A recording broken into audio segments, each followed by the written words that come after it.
VAR Side Spurs podcast. I'm Steve Worrell, and today we're doing a little special pod, and I've got with me Jamie Mcallister. How are you doing, Jamie? Hi, Steve. I'm good, thanks. How about you? Yeah, not bad at all, not bad. So, before we started recording, you said you just come in. So, what's your day been like today? It's been okay, I suppose. I'm switching between two cities at the moment, so I've just came from Hereford down, and then I'm back in Coventry today. So, just been in a car. That's been my day. How about you? I'm been sat at home working. I basically work from home, so my commute involves going downstairs, getting a cup of tea, and then commuting back up to my bedroom where my desk is, and then just turn the laptop on and away you go. That's the dream for me. That's the dream, making a tea and then going straight back to bed. It's a hard life. Someone has to do it, I guess. But I feel like I've perfected the art quite well at the moment. So it's got to be good at something, right? You got to be good. You got to be good at making cups of tea now. I don't think. I think people would beg to differ. I think, it's good enough for me, but not many other people. Yeah, that's what matters. Indeed. So, anyway, we've got you on the show. You're a Spurs fan, and so we just start off with the usual. Obviously, the season's over now. So, how do you think the season went? I think it was obviously we had a difficult start. Which obviously led to the sacking of Pochettino, and then Mourinho came and it kind of picked up a bit slightly, and we were doing one, and then I think you could probably split the seasons up into like 4 sections. So you obviously had the first Pochettino's start, Mourinho's first half, his second half, which was a bit not much to be desired, but the fourth half would have been obviously after Project Restart, as it was called. And I think that's despite the bad results we had against Sheffield United and stuff like that. I think it was a fairly positive end to the season. He had Kane seemed to have his shooting boots on, and it's a difficult season to judge. I think you can't really, you couldn't use one word to describe the whole season. And I'm quite an optimistic person, so yeah, it's been an interesting one to run. So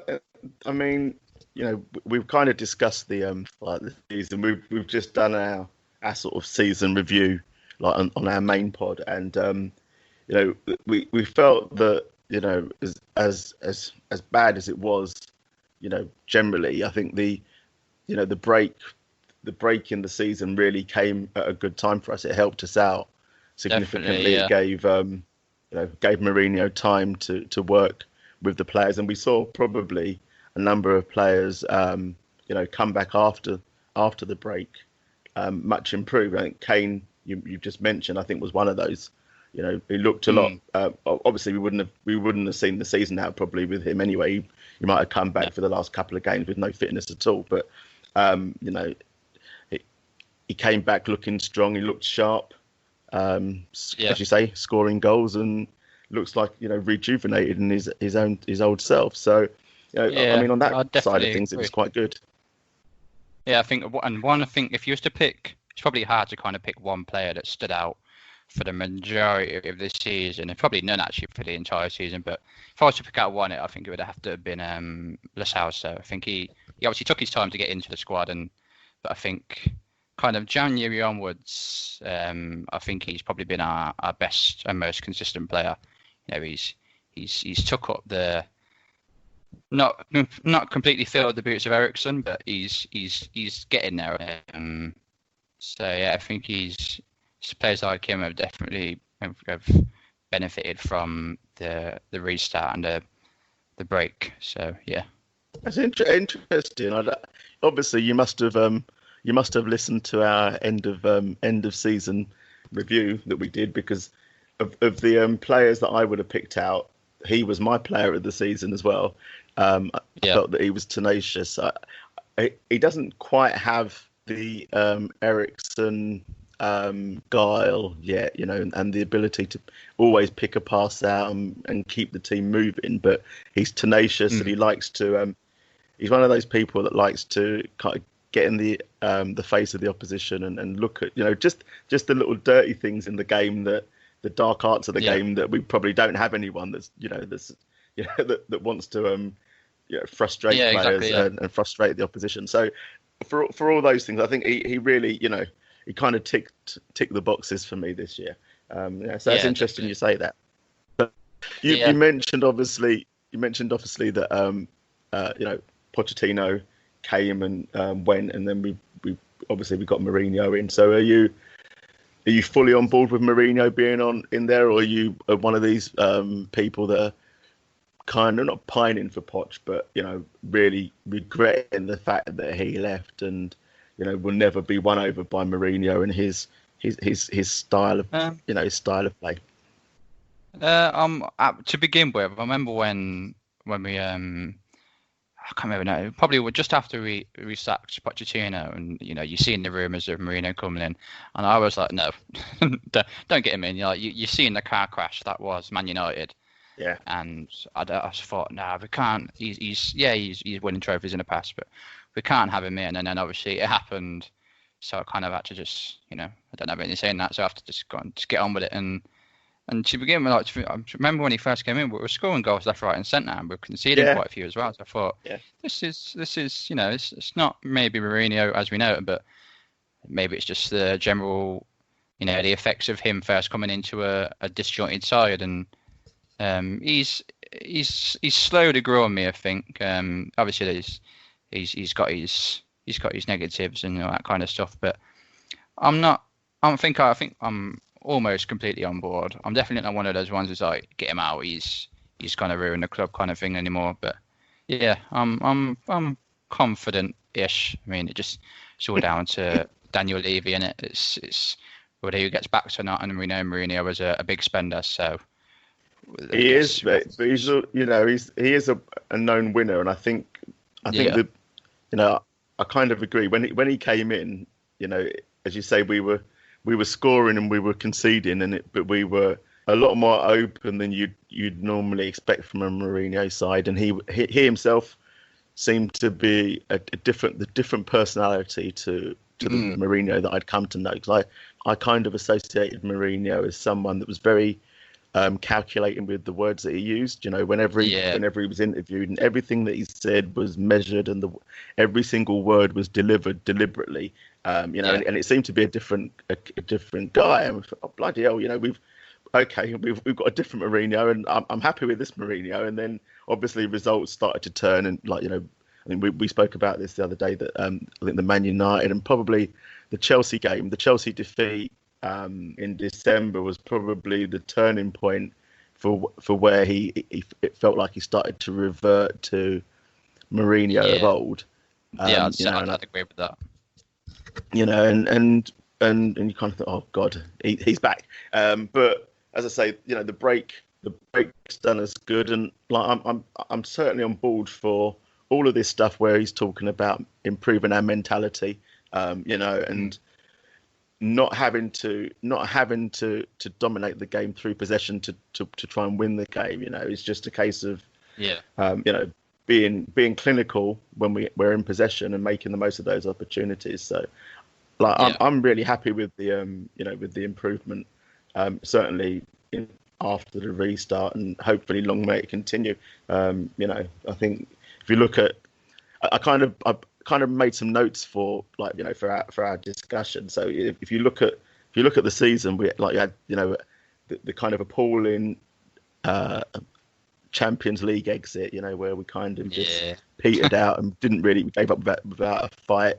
The FA Cup exit was just diabolical. That penalty from Gedson was probably one of the worst penalties I've ever seen, where he's just kind of passed it back to the keeper. So, if you go from that to to how the season ended, and where we managed to secure Europa League qualification, I think that was quite pleasing.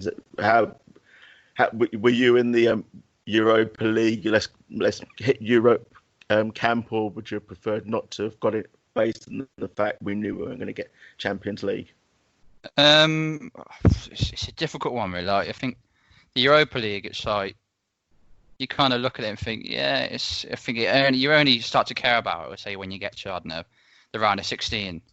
I think it's difficult to get onto the Europa League in a group stage. You're facing teams from 1,000 miles away, and you're like, what is this? So, but I think I probably would have said, like, even before lockdown, I don't think it was even looking like it back then that we'd get Champions League football, and I think it's a difficult one, really. Like, especially in, I don't think our squad's, well, as it is now, before any signings, is good enough to do anything in the Champions League, as we've seen with the RB Leipzig results. And when we got drawn against them, I was like, I can't. They're probably one of the, if we was to get top three tough draws, they would be in the top three. They would, they were at the time, they were on a roll. So I think maybe a season, in the Europa League will be interesting, because it's obviously a bit easier. Mourinho's won it before. So it's all ifs and buts, I think. And like I said, when we get to the round of 16, that's when I'll start caring.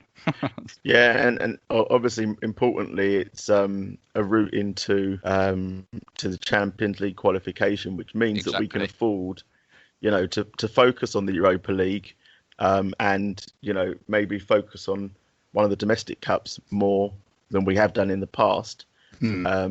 In the knowledge that if we win the Europa League next year, then we don't actually have to finish in the top four for that Champions League qualification that that Levy is so and the club are so desperate for. So it's definitely interesting. It was good to to finish, I guess, the season on a high. And obviously we had the scenes at the end of the Palace game where Mourinho and the coaching staff were celebrating wildly, celebrating a draw really wildly. And I think, like, conversations and discussions that have been had are that that was all kind of staged for the Amazon Prime series. So is that something that you're probably gonna try and watch when it's released and when it's out? Yeah, I think it's funny when you look at when it's announced that they were doing it, and you look back on it, it's like, could you really make a more dramatic season to be a part of a documentary? Pochettino, who maybe at the start of the season was like, no, he ain't going. Some people had their doubts, but and then obviously COVID happened. And you think that this is possibly the most dramatic season, and it's all been caught on camera. So I'll give it a watch. It'll be interesting to see the behind the scenes action that we as fans don't get to see. So it would be interesting. It would be we'll see. I mean, the celebrating thing at Southhurst Park, I didn't actually see that, but that's interesting. It'll be interesting to see how they, justify that. I mean, I don't know if you've seen any of the clips that have been put out on Twitter. Yeah, that I've seen is it the I can't pronounce his name. The young centre back. Tanganga, yeah. So I've seen the one where he. Yeah, the exchange with him and Jose. Yeah, I've seen that one last week, and I went across one the other day, but I didn't watch it. But yeah, it should be good. I mean, Man City one was decent, more so like the behind the scenes stuff. So it'll be interesting. Did you watch the Man City one? Because I watched that. I didn't watch the Sunderland one, but I did watch the Man City one, and I did feel that it kind of felt that some of the stuff that, and I know that they say that you kind of forget that the cameras are there, but it did feel that some of the stuff that's being said and the expressiveness and the movements and the not random swearing, but the real, the constant swearing and stuff for dramatic effect was like, it felt like it was a bit more hammed up a little bit, just because they knew that this was